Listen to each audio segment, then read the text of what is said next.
추석은 동네 애들과 밤늦게까지 놀 수 있는 1년 중 몇 안 되는 날이었다. 동산에 뜬 보름달을 보며 소원을 빈다는 명목이었다. 도시로 이사를 온 후엔 친척들 집을 오가며 또래 사촌들을 만나는 재미가 있었다. 친척 어른들을 용돈을 주는 분과 안 주는 인색한 사람으로 구분해 맘속으로 호불호를 따지기도 했다. 어쨌든 어딜 가도 먹을 게 많고 학교에 안 가도 되니 명절은 없는 것보단 나았다. 전쟁 직후인 1950년대 서민들의 명절은 공공했다. 1956년 9월 20일 동아일보에 쓸쓸한 추석 풍경을 담은 글이 실렸다. 어려운 살림살이에 송편이라도 빚어서 제대로 추석을 셀 수 있었던 사람들이 서민층에는 과연 얼마나 될는지. 4.19 혁명이 일어난 1960년 추석 분위기도 다르지 않았다. 가난에 우는 사람들은 아주 말이 아니었다. 조상에 차례 올리는 것은 둘째치고 토랑국 한 그릇에 송편 한 개도 못 먹은 집이 수두룩하다. 추석날 아침 어느 실직한 맞벌이 사나이는 자기 집 뒷산에 올라가 목을 매 죽었다. 그는 삼남삼녀의 아버지다. 이런 분위기는 1960년대 중반까지 쭉 이어진다.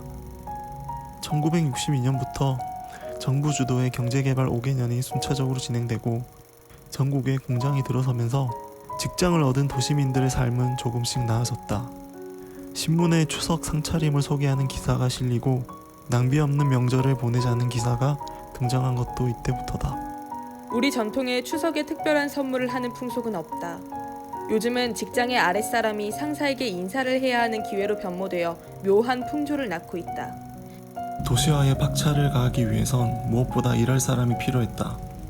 하지만 대대로 농사를 짓고 살아온 이들은 웬만해선 땅을 버리고 도시로 가려 하지 않았다. 정부는 곡물의 가격을 낮추는 저고가 정책과 농민을 도시로 보내는 인농정책을 펼쳤다. 땅을 빌어 농사를 짓던 농민들은 농사로는 더 이상 먹고 살기 힘들어지자 도시로 이주해 가난한 노동자가 되었다. 저고가 정책은 애꿎게도 추석 송편에 영향을 미쳤다. 쌀 소비를 줄여 쌀값을 잡기 위해 혼분식을 장려하던 정부는 추석을 앞두고 송편에 밀가루 30%를 섞을 것을 지시하고 이를 대대적으로 선전한다.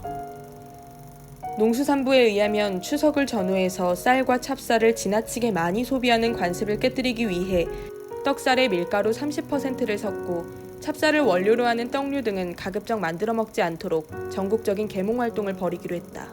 도시화가 급속히 진행됨과 동시에 명절마다 도시와 농촌 사이에 인구가 대이동하는 기이한 풍경이 생겼다. 아직 전국에 도로가 제대로 갖춰지지 않았고 자가용을 모는 인구도 소수여서 대부분 기차와 버스를 이용했다.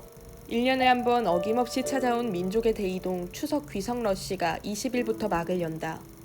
타양살이의 서름을 서로 달래고 막혔던 인정을 나누기 위해 이 기간 전 인구의 5분의 1가량이 고향을 찾는 등 활발히 움직인다. 추석 풍경은 급속도로 바뀌었다. 더 이상 집에서 송편을 빚지 않고 떡집에서 사먹는 풍조도 이 무렵 생겼다. 명절을 손쉽게 치르기 위해 떡집에서 송편을 사가는 주부들이 해마다 늘고 있다. 그러나 온 가족이 둘러앉아 이야기꽃을 피우며 송편을 빚는 추석 정취가 아쉽다. 1990년대 중반부터는 추석 연휴에 지방에 잘 가지 않는다와 같은 기사가 부쩍 늘었다. 그리고 같은 시기 주부들의 명절 노동 문제가 이슈화되기 시작했다. 나는 제사 음식 준비하느라 등이 휘는데 남의 집 일처럼 잠이나 자는 남편을 보고 있자면 우라가 치밀어서 견딜 수가 없어요. 명절 때마다 싸우는데도 이젠 지쳤어요. 이에 1999년 여성민우회가 평등 명절을 위한 5가지 지침을 발표했다. 남녀가 함께 일하고 함께 쉬기, 제사는 여자 형제도 함께 모시기, 시집과 친정 번갈아 방문하기, 제사 때 여자도 절하기, 여성에게만 해당하는 명절 금기 없애기 등이다. 지침이 발표된 지 20년이 지난 지금 명절 노동은 얼마나 평등해졌을까? 각 가정에서 이를 도맡아하는 이들이 누구인지 떠올려 보면 금방 답이 나올 것 같다. 2000년대부터는 명절 갈등이 곳곳에서 드러나며 가족 간에 서로 해선 안 될 말들이 소개되기도 했다. 걱정을 가장한 잔소리에 가격을 매겨놓은 명절 장소리 메뉴판이 인터넷에 회자됐다. 잔소리를 하려면 해당하는 값을 치르라는 뜻이다. 모의고사는 몇 등급 나오니? 살 좀 빼면 인물 살겠다. 회사 연봉은 얼마니? 너희 아기 가질 때 되지 않았니? 마냥 웃을 수 없는 씁쓸한 현실이다. 올해도 예전 명절을 운운하며 달라진 세태를 한탄하는 누군가가 있을지 모르겠다. 분명한 건 시간이 지나면 지금 이 순간도 결국 그리운 과거가 될 거라는 점이다. 모두 함께 행복한 명절이 되었으면 한다.